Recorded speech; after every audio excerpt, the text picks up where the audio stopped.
I spent the last few months inside my own head, ruminating over the what ifs, drowning in self-doubt, and questioning whether I'm even cut out to call myself a creator.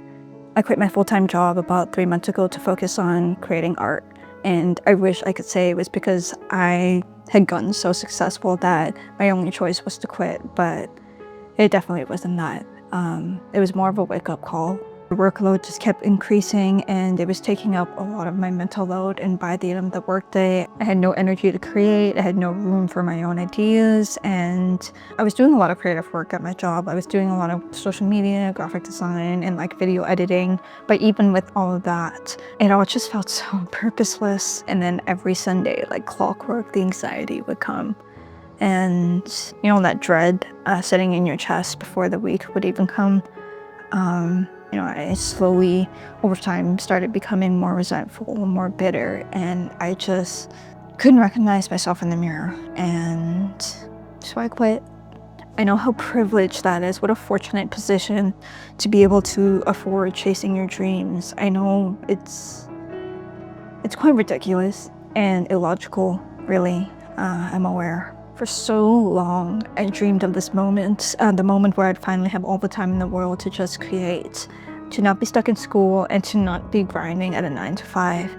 And when I was studying in school, all I thought about was how much I wish I was creating my own art that I actually cared about. And then when I was working full-time, I resented every hour that I was working because I was just making stuff that meant nothing to me. And yeah, I had this belief that once I had the time, I would, finally become the artist that I'd always want to be.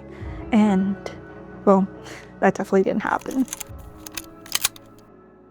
Hi, welcome to the video. I think I'm gonna try and start challenging myself to start filming my life a little bit more cinematically. I feel like I've just been experimenting a lot with content creation lately, and it has felt like I've been throwing a bunch of stuff in the dark and not knowing what's gonna land. And I've been kind of ruminating over these thoughts lately, and I think I've become quite aware or obsessive about what other people might think of my content. And I've just kind of been in this cycle of I'm gonna create stuff that I want, and then it slowly becomes content that I'm going to create for the audience because I want it to perform well, and I want to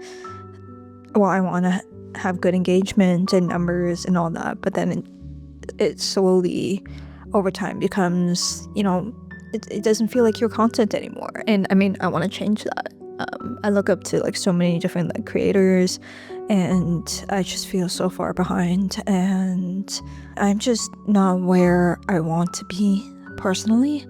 And I know everyone feels that way, but I think in an artistic sense, I think there's so much more that I can do with my videos. And I think I've kind of realized that, if I want my videos to be how I envisioned it, I have to take this seriously. I have to give myself permission to do that. And I feel like I've just been kind of putting this whole thing on the side, I guess. Kind of have to realize that my dreams are important, and this is always going to be something that I'm thinking about.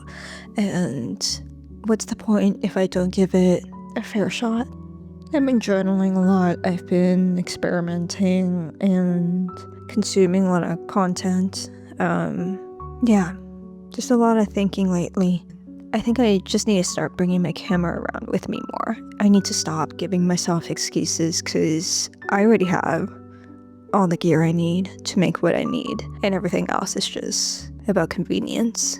I need to start creating for myself. Sounds so simple, doesn't it? Man, I love the evening light I get through my bedroom. I need to stop thinking that my content is no good and that no one's gonna watch it. I want to get to a point where creativity just kind of flows through me, and whatever I put out is whatever I put out. Anyways, here's to a new season. Here's to trying. I'd spend all this time in my head doing the thinking, doing the planning, but I never actually get to the creating. I think it was the pressure. I felt like everything needed to be perfect, and because of that, I could just never bring myself to start. Ideas would come and I would just turn myself over and over until I talked myself out of them. And I know I'm not alone in this. I know so many artists struggle with this, but still, even knowing that, it didn't feel any less defeating. It probably didn't look like that from the outside. I started posting a ton on Instagram, and people started praising me and started congratulating me for quitting my job and for just pumping out so much content. But honestly, a lot of that was motivated by fear. And I was just throwing a bunch of things at the wall and hoping that it would stick. I'm not sure what scares me more, my bank account hitting zero, or the possibility that my biggest dream just won't work out. And well, it's probably that. The idea of failing at the thing that I chose over everything else. Because I mean, after all of this, then what then? Ever since I quit my job, I feel like I've just been running, and while also somehow feeling like I'm doing nothing at the same time. But apparently that's just what it feels like to be a freelancer. One day I was having a really hard time. I just felt completely lost, and I was questioning every decision I ever made and if anything was ever gonna work. And I even thought about going back to a full-time job because I really felt the financial insecurity, but I knew I'd just end up back in the same place. And so I just laid on my bed, teary-eyed, staring at the ceiling with a box of tissues. And then I looked over at the folds of my blanket and thought about how much they looked like waves. I thought about how much I wanted to be near the water right then. That's where I found myself the next day. I mean, there's gonna be a point in your quarter-life crisis where you look at the water pensively, right? I watched swallows fly in circles around a tree and thought about how I hadn't seen them in so long. I watched geese eye me suspiciously when I tried to film them. I felt the sun on my face. It just needed to slow down.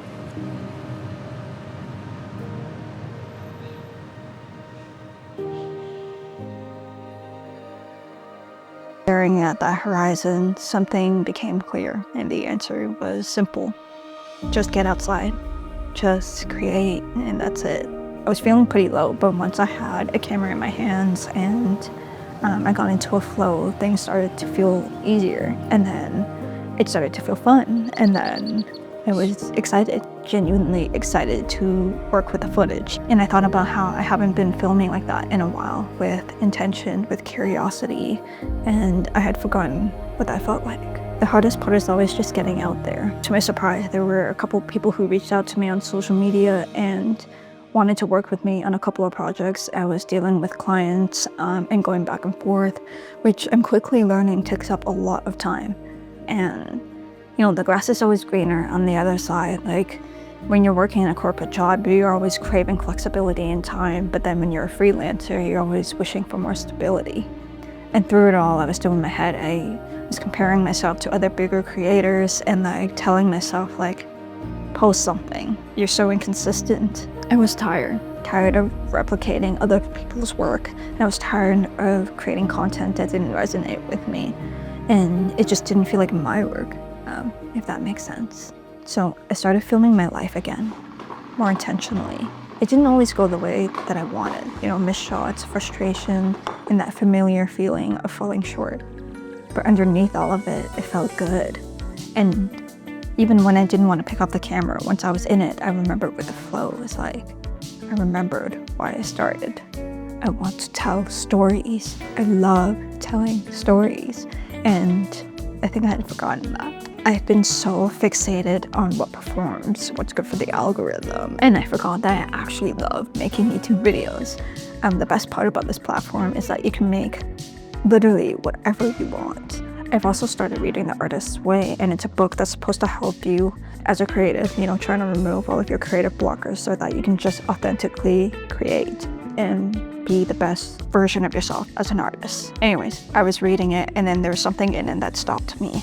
By willing to be a bad artist, you have a chance to be an artist. That hit me because I often get in the way of my own creativity, and I have too often have judged my own ideas before they could even become something. I've been waiting for permission to create, to call myself an artist, to take up space, And I think that's probably been the very thing that's been holding me back. I've somehow convinced myself that my art doesn't matter, that what I have to say isn't worth saying. And so I'm just making things that I'm not really behind and posting things that don't entirely feel like me. I need to take my own work seriously, and I feel like I've been the one standing in my way.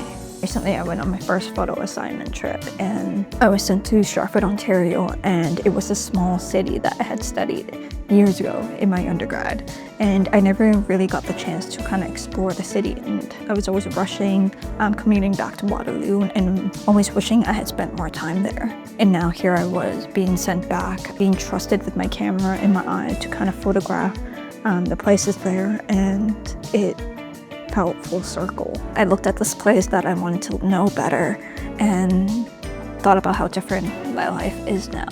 And I felt grateful, genuinely, quietly grateful.